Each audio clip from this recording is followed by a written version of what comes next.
Hello नमस्कार दोस्तों, आपके अपने चैनल स्टडी संग्राम पर स्वागत है। काफी इंपॉर्टेंट क्लास होने वाली है आपकी सामान्य ज्ञान की। बीएड प्रवेश परीक्षा 18 मई की क्लास है। ये आपको क्लास जब अंत तक देखनी है। ये सारे जितने भी प्रश्न हैं सारे इंपॉर्टेंट हैं। 2022 में प्रश्न समझिए कि आपको यहीं से 4 से 5 प्रश्न से अधिक मिल जाएंगे। तो चलिए शुरू करते हैं अपने क्लास को। मानव कान के लिए पहला ही क्वेश्चन काफी इंपॉर्टेंट है कि मानव कान के लिए निम्नलिखित में से श्रव्य आवृत्ति रेंज कौन सी है।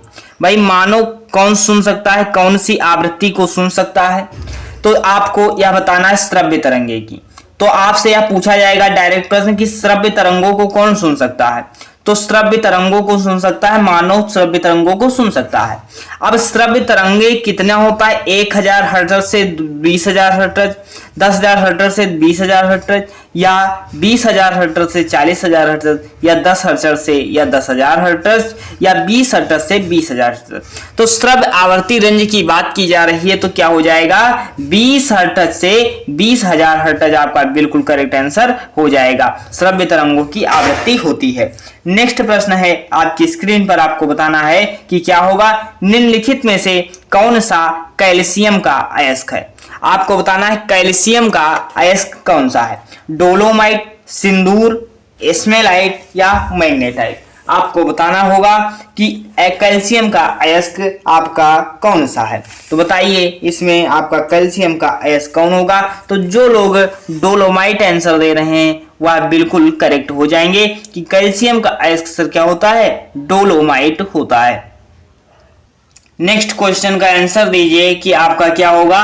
तो आपको बताना है कि कौन सा नियम यह कहता है कि स्थिर तापमान पर गैस नियत मात्रा का आयतन दाब के व्युत्क्रमानुपाती होता है। भाई साइंस वाले ढंग से देख लीजिएगा क्योंकि आपके साइंस में भी प्रश्न पूछा जा सकता है। अब यहाँ पे पूछा गया है कि स्थिर तापमान पर गैस का नियत मात्रा जो होती है, नियत मात्रा का आयतन जो होता है दाब के व्युत्क्रमानुपाती होता है। अब पूछा है सर यह नियम किसने दिया था कि दाब के आयतन जो है दाब के व्युत्क्रमानुपाती होता है। यह नियम कौन सा है, चार्ल्स का नियम, और ब्रादो का नियम, बायल का नियम, या उपरोक्त में से कोई नहीं। तो आपको 4 का आंसर देना है। तो यहाँ पे क्या हो जाएगा, बायल का नियम आपका हो जाएगा। या क्या होता है, स्थिर तापमान पर गैस की नियत मात्रा का आयतन व दाब के व्युत्क्रमानुपाती होता है। या स्क्रीनशॉट लेना जो साइंस वाले हैं क्योंकि साइंस स्ट्रीम में भी पूछा जा सकता है। नेक्स्ट प्रश्न है आपकी स्क्रीन पर, सल्फ्यूरिक एसिड का फार्मूला क्या है। सल्फ्यूरिक एसिड का फार्मूला आपको बताना है क्या होगा, H2HCl, H2SO4, Al2SO4 का होल थ्राइज, इनमें से कोई नहीं। तो सल्फ्यूरिक एसिड या सल्फ्यूरिक अम्ल का फार्मूला क्या होता है आपको बताना है। तो H2SO4 आपका बिल्कुल सही हो जाएगा, H2SO4 हो जाएगा सल्फ्यूरिक अम्ल आपका। नेक्स्ट प्रश्न है आपकी स्क्रीन पर, बताइए कि हमारे संविधान का कौन सा अनुच्छेद जो है संविधान संशोधन की प्रक्रिया को निर्धारित करता है। संविधान संशोधन की प्रक्रिया को कौन निर्धारित करता है आपको बताना है। अनुच्छेद 25, अनुच्छेद 124, अनुच्छेद 368 या अनुच्छेद 123। 6 का आंसर आपको देना है। तो अनुच्छेद 368 जो है संविधान संशोधन करने की प्रक्रिया होती है। संविधान संशोधन करने की प्रक्रिया को कहां से लिया गया है सर, तो दक्षिण अफ्रीका के संविधान से लिया गया है। तो हमारे संविधान का कौन सा अनुच्छेद संविधान संशोधन की प्रक्रिया निर्धारित करता है, तो यह अनुच्छेद 368 निर्धारित करता है। नेक्स्ट प्रश्न है आपकी स्क्रीन पर, संविधान सभा की ड्राफ्टिंग कमेटी के सदस्य कौन थे। ड्राफ्टिंग कमेटी के सभापति कौन थे यह आपको बताना है। आपको संविधान के पिता संविधान का पिता कौन है, वही होते हैं भाई। तो संविधान के पिता डॉक्टर BR अम्बेडकर होते हैं। तो यही क्या थे, सभापति थे ड्राफ्टिंग कमेटी की। याद रखना आप, ड्राफ्टिंग कमेटी के सभापति कौन थे सर, तो वह हो जाएंगे BR अम्बेडकर। नेक्स्ट प्रश्न है आपकी स्क्रीन पर, राज्यसभा का पदेन सभापति कौन है। राज्यसभा का पदेन सभापति की बात की जा रही है। लोकसभा अध्यक्ष होगा, या भारत का राष्ट्रपति होगा, या भारत के मुख्य न्यायाधीश होंगे, या भारत के उपराष्ट्रपति होंगे। 8 नंबर का आंसर आपको देना है। तो क्या होंगे, राज्यसभा के पदेन सभापति कौन होते हैं, भारत के उपराष्ट्रपति होते हैं। भारत के उपराष्ट्रपति कौन होते हैं? राज्यसभा के पदेन सभापति होते हैं। नेक्स्ट क्वेश्चन है आपकी स्क्रीन पर, आपको बताना है कि बिहार में लोकसभा की कितने सीटें हैं? बताइए। 40, 48, 26, 42। 9 नंबर का आंसर दीजिए आप लोग। तो क्या हो जाएगा? 40 सीटें बिहार में लोकसभा की हो जाती है। बिहार का शोक किस नदी को कहा जाता है? ये आप बताइए सभी लोग। बिहार का शोक किस नदी को कहा जाता है? बिहार का शोक जो है वह किस नदी को कहा जाता है? काफी इंपॉर्टेंट प्रश्न है। तो कोसी नदी को बिहार का शोक कहा जाता है, यह आप नोट कर सकते हैं। कोसी नदी को क्या कहा जाता है? बिहार का शोक कहा जाता है, यह नोट कर सकते हैं। नेक्स्ट प्रश्न है आपकी स्क्रीन पर, बताइए कि भारत एक राज्य का राज्यपाल, भारत में जो है एक राज्य का राज्यपाल जो होता है वह भारत के लोगों द्वारा सीधे निर्वाचित होता है, राज्य के मुख्यमंत्री द्वारा नियुक्त किया जाता है, प्रधानमंत्री द्वारा नियुक्त किया जाता है या राष्ट्रपति द्वारा नियुक्त किया जाता है? तो भारत का राज्यपाल जो होता है वह क्या होता है सर? वह राष्ट्रपति द्वारा नियुक्त किया जाता है। यह आपको पता होना चाहिए कि भारत का राष्ट्रपति को कौन नियुक्त करता है? राष्ट्रपति नियुक्त करता है। नेक्स्ट प्रश्न है आपकी स्क्रीन पर कि बताइए आप भारतीय अर्थव्यवस्था में सार्वजनिक क्षेत्र एवं निजी क्षेत्र का वर्गीकरण किस आधार पर किया जाता है? भाई आपको बताना है कि सार्वजनिक क्षेत्र जैसे मान लीजिए वह पब्लिक सेक्टर है या वह जो है प्राइवेट सेक्टर है, इसका निर्धारण आप किस आधार पर करेंगे यह आपको बताना है। सर इसका निर्धारण कैसे होगा? रोजगार के आधार पर होगा या आर्थिक क्रियाकलापों के द्वारा आधार पर या उद्यमों के स्वामित्व के आधार पर या कच्चे माल का उपयोग के आधार पर? अब आपको हम बताते हैं ऑनरशिप और इंटरप्राइजेज अर्थात उद्यमों के स्वामित्व के आधार पर होगा। जैसे उद्यमों को स्वामित्व क्या, अगर निजी उद्यमी लोग लगे हुए हैं तो निजी वाला हो जाएगा अर्थात क्या? प्राइवेट सेक्टर हो जाएगा। अगर उसमें सरकार की हिस्सेदारी है तो वह पब्लिक सेक्टर या सार्वजनिक क्षेत्र हो जाएगा। यानी उद्यमियों के स्वामित्व के आधार पर व्यवस्था निर्धारित होती है कि यह व्यवस्था निजी क्षेत्र है या सार्वजनिक क्षेत्र है। भारत में कैसी अर्थव्यवस्था है? तो मिश्रित अर्थव्यवस्था हो जाती है। नेक्स्ट प्रश्न है अर्जुन अवार्ड किसके लिए दिया जाता है? युद्ध के क्षेत्र में बहादुरी के लिए या खेलों में उत्कृष्ट प्रदर्शन के लिए या आपको बता दें आपातकाल में असाधारण सेवा के लिए या केवल तीरंदाजी के उत्कृष्ट प्रदर्शन के लिए? तो आपको बताना है क्या सही होगा इसमें। 13 नंबर का आंसर दीजिए। तो आंसर तो इन दोनों में से ही है, आपको बता दें उन दोनों में नहीं है, इन दोनों में एक बता दीजिए। देखते हैं कितने लोग इन दोनों में गेस करते हैं कि वह कौन सा सही होगा। तो अर्जुन अवार्ड दिया जाता है, किस में दिया जाएगा? खेलों में उत्कृष्ट प्रदर्शन के लिए क्या दिया जाएगा? अर्जुन अवार्ड दिया जाता है। नेक्स्ट प्रश्न है आपकी स्क्रीन पर, बताइए ज्ञानपीठ अवार्ड जीतने वाली पहली महिला कौन थी? काफी इंपॉर्टेंट प्रश्न है। ज्ञानपीठ अवार्ड जीतने वाली पहली महिला कौन थी? महादेवी वर्मा, अमृता प्रीतम, महाश्वेता देवी, आशा पूर्णा देवी। ज्ञानपीठ पुरस्कार जीतने वाली पहली महिला आपको बताना है, काफी इंपॉर्टेंट प्रश्न है। 20 का आंसर आप लोग दीजिए तो कौन हो जाएंगे? तो आपको बता दें आशा पूर्णा देवी हो जाएंगी ज्ञानपीठ पुरस्कार अवार्ड जीतने वाली पहली महिला। नेक्स्ट क्वेश्चन है आपकी स्क्रीन पर, पुराणों की संख्या कितनी है? बताइए। यह काफी इंपॉर्टेंट प्रश्न हमने सामान्य ज्ञान की मास्टर क्लास में पढ़ा रखा है। सामान्य ज्ञान की मास्टर क्लास अगर आपने नहीं देखा तो आप जाकर के पूरी क्लास देख डालिए, वहां से आपके सारे प्रीवियस ईयर और नए प्रश्न जितने बनेंगे वहीं से आएंगे। अब पुराणों की संख्या कितनी है? 8 है, 10 है, 12 है, 18 है। पुराणों की संख्या की बात की जा रही, कितने होते हैं? जिन्होंने मास्टर क्लास को हमारी देख रखा है वह तुरंत आंसर देंगे। तो पुराणों की संख्या कितनी होती है? 18 होती है। काफी इंपॉर्टेंट प्रश्न है क्योंकि अब 2-3 बार आपके एग्जाम में आ चुका है। नेक्स्ट प्रश्न है कि गौतम बुद्ध की माता का क्या नाम था? बताइए। लक्ष्मी, महामाया, त्रिशला या सत्यायनी? तो गौतम बुद्ध की माता का नाम पूछा गया है महामाया था। यह सब कुछ हमने मास्टर क्लास में कंप्लीट करा रखा है। बौद्ध जी के बारे में, बुद्ध धर्म के बारे में और जैन धर्म के बारे में और सारी चीजें मास्टर क्लास में बिल्कुल कंप्लीट हैं। अब यहाँ पे जैन धर्म में 24 तीर्थंकर किसे माना जाता है? 24वां तीर्थंकर किसे माना जाता है? महावीर को, ऋषभ देव को या पार्श्वनाथ को या आदिनाथ को? तो आप बताइए कि जैन धर्म में 24वें तीर्थंकर कौन होते हैं। अब इसे डिटेल में पढ़ना है, आप जाइए सामान्य ज्ञान की मास्टर क्लास 1 में ही हम पढ़ाया है कि जैन धर्म के बारे में पूरा एक भी प्रश्न आपका सिंगल छूटेगा ही नहीं। तो वहां से आप पढ़ सकते हैं। तो जैन धर्म के 24वें तीर्थंकर कौन होते हैं? महावीर स्वामी होते हैं। अंतिम तीर्थंकर भी इन्हें कहा जाता है। नेक्स्ट प्रश्न है कि कृष्णदेव राय किस राजवंश से संबंधित है? तुलुक वंश से, हरिहर राजवंश से, पाल राजवंश से या कृष्ण राजवंश से? 76 का आंसर आपको देना है, क्या होगा सर? तो आप तुलुक राजवंश से कृष्णदेव राय संबंधित हो जाएंगे। नेक्स्ट प्रश्न है आपकी स्क्रीन पर, खानवा की लड़ाई कब होती है? बताइए, खानवा की लड़ाई कब होती है? तो आपको बता दें 1500 क्या होता है 27 में होती है, 27 में होती है खानवा की लड़ाई होती है। अब खानवा की लड़ाई होती है तो किसके बीच होती है? इब्राहिम लोदी और बाबर के बीच होती है। बाबर व इब्राहिम लोदी के बीच होती है, जिसमें क्या है, बाबर क्या होता है, विजयी होता है। बाबर विजयी होता है। तो खानवा की लड़ाई कब होती है? बाबर व इब्राहिम लोदी के बीच होती है। नेक्स्ट प्रश्न है आपकी स्क्रीन पर, आपको बताना है वो 1839 में तत्वबोधिनी सभा की स्थापना किसने की थी? तत्वबोधिनी सभा की स्थापना 1839 में किसने की थी? राजा राम मोहन राय ने, या एमजी रायनाडे ने, या राधाकांत देव ने, या देवेंद्र नाथ टैगोर ने? तो आपको हमने जैसे वर्णमाला पढ़ाया तो आप याद करिए ता, था, दा। अब ता से याद करना है तीसरा अक्षर, ता तीसरा अक्षर तो देवेंद्र नाथ टैगोर। तत्वबोधिनी सभा अर्थात देवेंद्र नाथ टैगोर, इस तरह आपको याद रखना है। तत्वबोधिनी सभा की स्थापना कब होती है? 1839 में होती है। कौन करते हैं? देवेंद्र नाथ टैगोर करते हैं। राजा राम मोहन राय ने आपको बता रखा था ब्रह्म समाज की स्थापना किसने की? ब्रह्म समाज, बी से याद रखिए ब्रह्म समाज, और से राजा राम मोहन राय ने की थी। ये राम मोहन राय, राजा राम मोहन राय ने ब्रह्म समाज की स्थापना की थी। 1857 के विद्रोह का तात्कालिक कारण क्या था, यह आपको बताना है।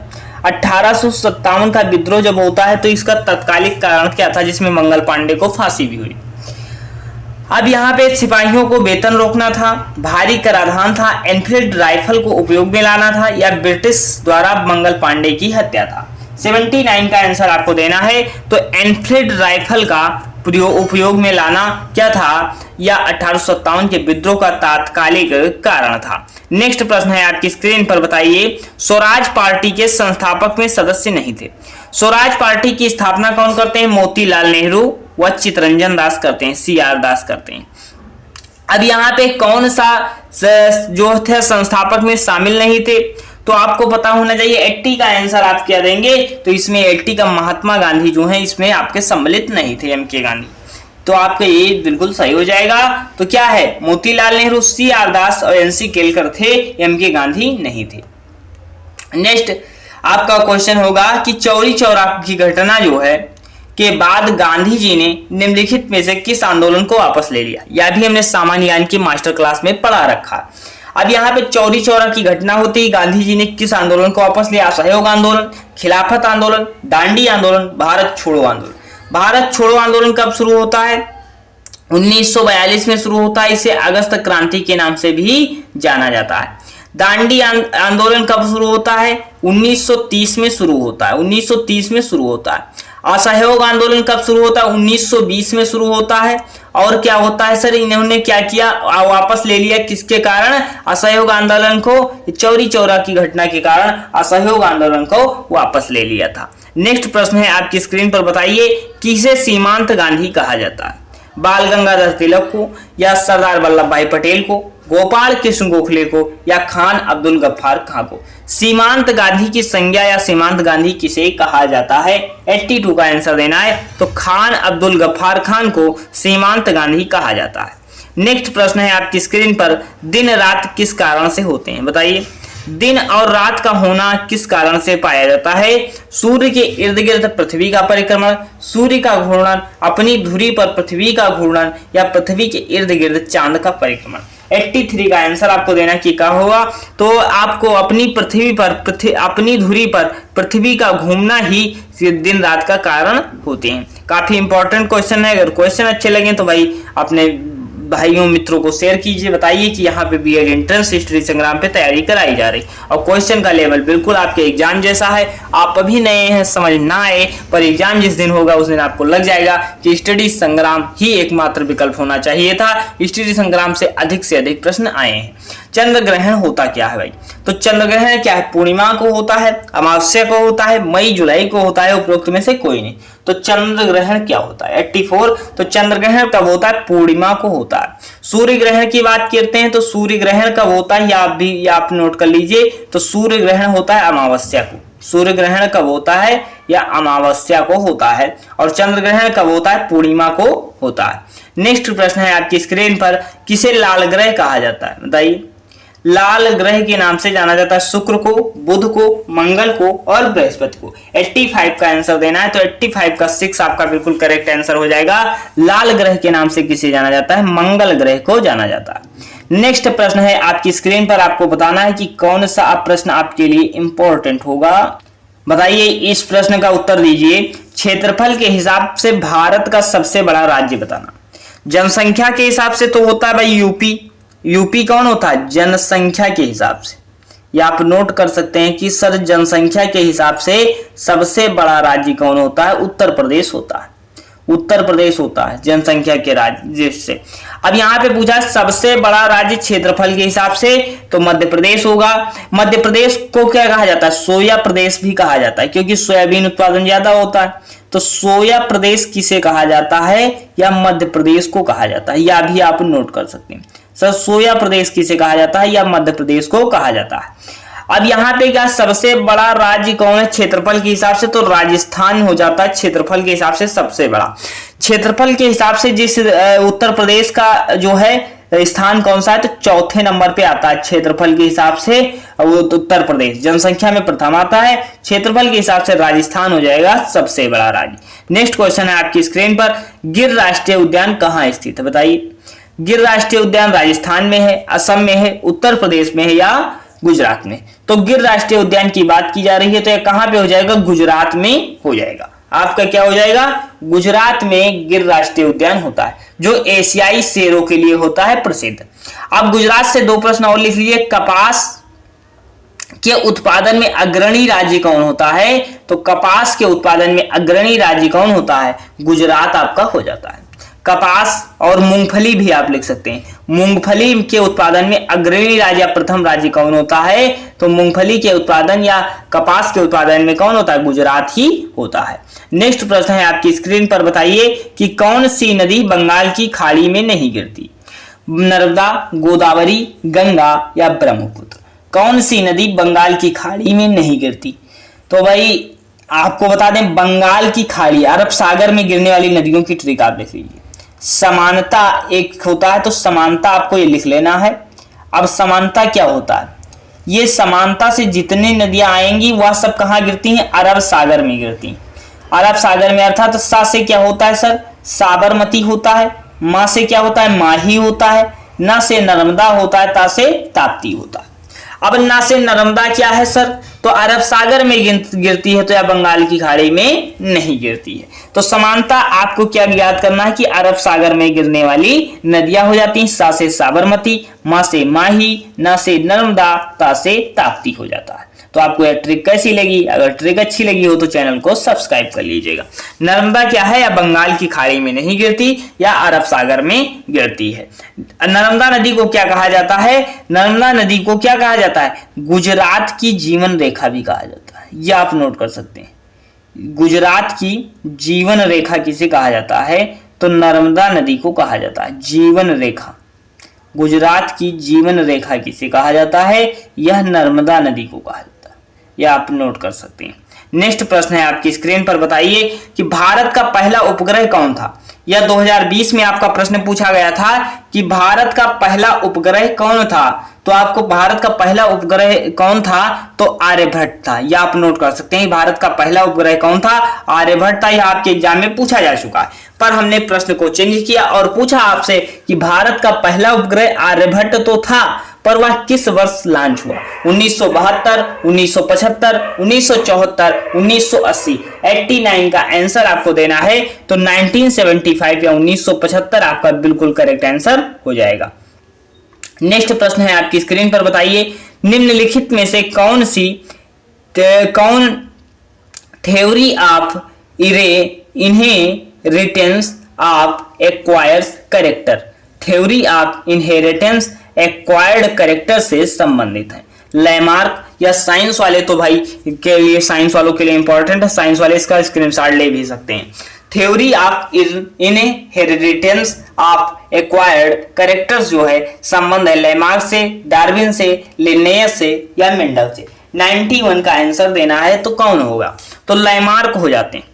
लैमार्क आपके कौन हो जाएंगे भाई? इस पुस्तक की क्या हो जाएंगे? क्या theory of inheritance of acquired character जो है लैमार्क से संबंधित हो जाएगी। ग्रेगर जॉन मेंडल कौन होते हैं? आनुवंशिकी के पिता होते हैं। आनुवंशिकी के पिता कौन होते हैं? ग्रेगर जॉन मेंडल होते हैं और यह पुस्तक जो है लैमार्क से संबंधित हो जाएगी। नेक्स्ट है शहद के लिए मधुमक्खियों का पालन को क्या कहते हैं? शहद के लिए जो है मधुमक्खियों के पालन को क्या कहेंगे? PC culture. पीसी कल्चर क्या होता है? मछली पालन होता है, हमने पढ़ा रखा है। पीसी कल्चर क्या है? मछली पालन होता है। एपी कल्चर क्या होता है? मधुमक्खियों का पालन होता है। एपी कल्चर क्या होता है? मधुमक्खियों का पालन क्या हो जाएगा? AP culture. शहद के लिए मधुमक्खियों का पालन क्या होता है? एपी कल्चर हो जाता है। ये आप नोट कर सकते हैं, काफी इंपॉर्टेंट। नेक्स्ट प्रश्न है आपकी स्क्रीन पर, बताइए कि मानव हृदय का वजन लगभग कितना होता है? 300 ग्राम, 140 ग्राम, 500 ग्राम से 1 किलोग्राम तक, 1.5 किलोग्राम से 2 किलोग्राम तक। मानव हृदय का वजन की बात की जा रही कि मानव हृदय का वजन लगभग कितना होता है? तो मानव हृदय का वजन 300 ग्राम होता है। 300 ग्राम आपका मानव हृदय का वजन हो जाएगा। नेक्स्ट प्रश्न है आपकी स्क्रीन पर, बताइए कि भोजन में आयोडीन की कमी से कौन सी बीमारी होती है? आयोडीन की कमी से कौन सी बीमारी होती है? पीलिया, जोड़ों का दर्द, मेनिंजाइटिस, घेंघा रोग। आपको 94 का आंसर देना है तो आयोडीन की कमी से क्या हो जाएगा? घेंघा रोग आपका बिल्कुल करेक्ट आंसर हो जाएगा। नेक्स्ट प्रश्न है आपकी स्क्रीन पर, आपको बताना है शारीरिक विकास के लिए महत्वपूर्ण पोषक पदार्थ कौन सा है? भाई शारीरिक विकास आप चाह रहे हैं तो उसके लिए महत्वपूर्ण पोषक पदार्थ कौन होगा? वसा होगा, प्रोटीन होगा, विटामिन होगा या खनिज होगा? तो प्रोटीन आपका शारीरिक विकास के लिए बिल्कुल महत्वपूर्ण हो जाता है। नेक्स्ट प्रश्न है आपकी स्क्रीन पर, बताइए निम्नलिखित में से कौन सा हार्डवेयर नहीं है? कीबोर्ड जो है हार्डवेयर है जिसे आप देख छू सकते हैं, भाई वह हार्डवेयर होता है। माउस को आप देख छू सकते हैं, मॉनिटर को आप देख छू सकते हैं, पर MP3 फाइल को आप कहाँ छू सकते हैं? छू कहाँ सकते हैं? उसे स्पर्श नहीं कर सकते, तो वह क्या हो जाता है? हार्डवेयर नहीं होता है। नेक्स्ट क्या है सर? ईमेल भेजना किसके समान है? चित्र बनाना के समान, कहानी सुनाना या पत्र लिखना या ड्राइंग बनाना? 97 का आंसर देना है तो सर क्या ईमेल भेजना समान हो जाएगा? पत्र लिखने के समान हो जाएगा, पत्र लिखने के समान हो जाएगा। नेक्स्ट प्रश्न है आपकी स्क्रीन पर, निम्नलिखित में से डेस्कटॉप पर कौन सा आइकन प्रयोगकर्ता को प्रोग्राम या फाइल तक तुरंत पहुंचाता है? यही डेस्कटॉप पर आप बैठे हुए हैं तो कौन सा आइकन जो है आपको पहुंचा देगा तुरंत? शॉर्टकट की या कर्नेल या बफर या स्पूलर? जैसे मान लीजिए आपको कोई कॉपी करना है तो आप क्या करेंगे? कंट्रोल सी करेंगे। कंट्रोल सी करेंगे तो आपको क्या डायरेक्ट आप कॉपी हो जाएंगे, कॉपी कर लेंगे, सारे मटेरियल को तुरंत कर लेते हैं। तो शॉर्टकट की के द्वारा आप क्या है प्रोग्राम या फाइल को तुरंत पहुंचा सकते हैं। नेक्स्ट क्या है? प्रकाश तंतु, प्रकाशिक तंतु जो होता है किस सिद्धांत पर कार्य करता है? ऑप्टिकल फाइबर जो है किस सिद्धांत पर कार्य करता है? परावर्तन पर, अपवर्तन पर, पूर्ण आंतरिक परावर्तन पर या इंद्रधनुष घटन पर? 99 का आंसर देना है तो पूर्ण आंतरिक परावर्तन पर जो है ऑप्टिकल फाइबर कार्य करता है। नेक्स्ट प्रश्न है आपकी स्क्रीन पर, बताइए प्रोटॉन की खोज किसने की थी? प्रोटॉन की खोज किसने की थी? तो आपको बताना है ये जो है आपको चैडविक ने या रदरफोर्ड ने या जे थॉमसन ने या न्यूटन ने? तो रदरफोर्ड आपके बिल्कुल करेक्ट आंसर हो जाएंगे। अब यहां से हम दो चीजें और बताएंगे, क्या हो जाएंगे? आपको एक ट्रिक याद करनी, ईंट या बचपन में आपने पढ़ा होगा ईंट पर नाच। ईंट पर नाच क्या होता है सर, या क्या बता दिए? तो आपको यह साइंस वालों के लिए भाई काफी इंपॉर्टेंट है और जो सामान्य ज्ञान में भी प्रश्न पूछा जा सकता है। अभी ई से क्या होता है? इलेक्ट्रॉन होता है। इलेक्ट्रॉन की खोज किसने की थी? थॉमसन ने। इलेक्ट्रॉन की खोज किसने की थी? थॉमसन ने। प्रोटॉन की खोज पास से प्रोटॉन की खोज किसने की? रदरफोर्ड ने की। और ना से क्या होता है भाई? ना किससे क्या होता है? न्यूट्रॉन होता है। न्यूट्रॉन की खोज किसने की थी? चैडविक ने की थी, चार्ल्स चैडविक ने की थी। तो आप तीनों याद कर सकते हैं। तो प्रोटॉन की खोज किसने की थी? पर मतलब रदरफोर्ड ने की थी। काफी इंपॉर्टेंट क्लास थी। क्लास कैसी लगी जरूर बताइएगा। अंत तक जुड़े रहने के लिए आप सभी का धन्यवाद। और अगर क्लास अच्छी लग रही हो तो चैनल को सब्सक्राइब कर लीजिएगा।